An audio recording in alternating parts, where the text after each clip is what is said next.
Ready start.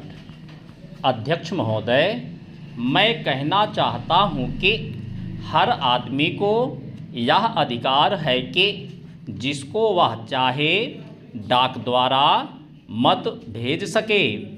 ऐसा तो नहीं है कि सभी मत किसी एक अधिकारी के सामने ही इकट्ठा करके भेजे जाते हैं।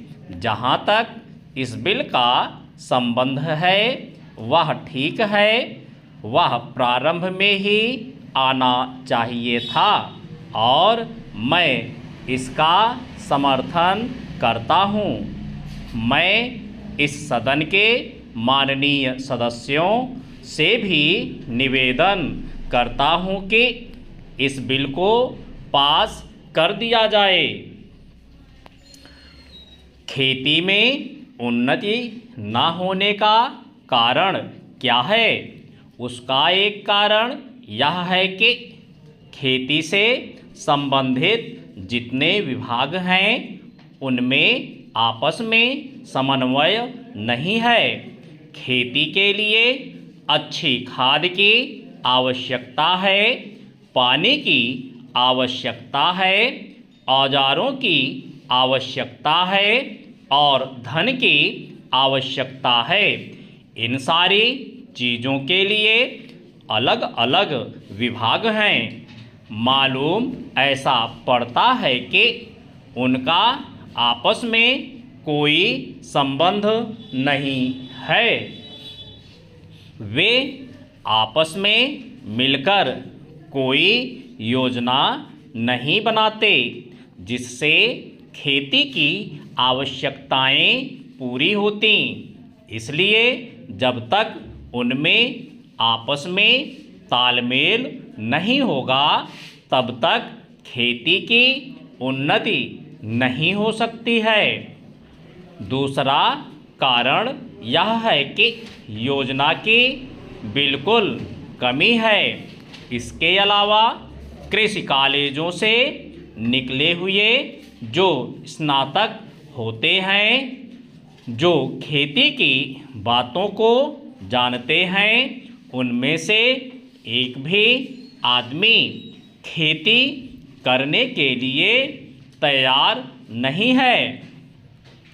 सभी प्रोफेसर बनने के लिए तैयार हैं। खेती के लिए कोई भी तैयार नहीं है। एक बात मैं माननीय मंत्री जी से विशेष रूप से कहना चाहता हूँ। अधिक उपज न होने का एक कारण यह भी है कि जो खेत में काम करते हैं वे उसके मालिक नहीं हैं। खेत किसी और का है और काम कोई और कर रहा है। इसलिए मेरा कहना यह है कि किसानों में जब तक यह भावना पैदा नहीं होगी कि यह मेरी भूमि है तब तक अधिक उपज नहीं हो सकती है।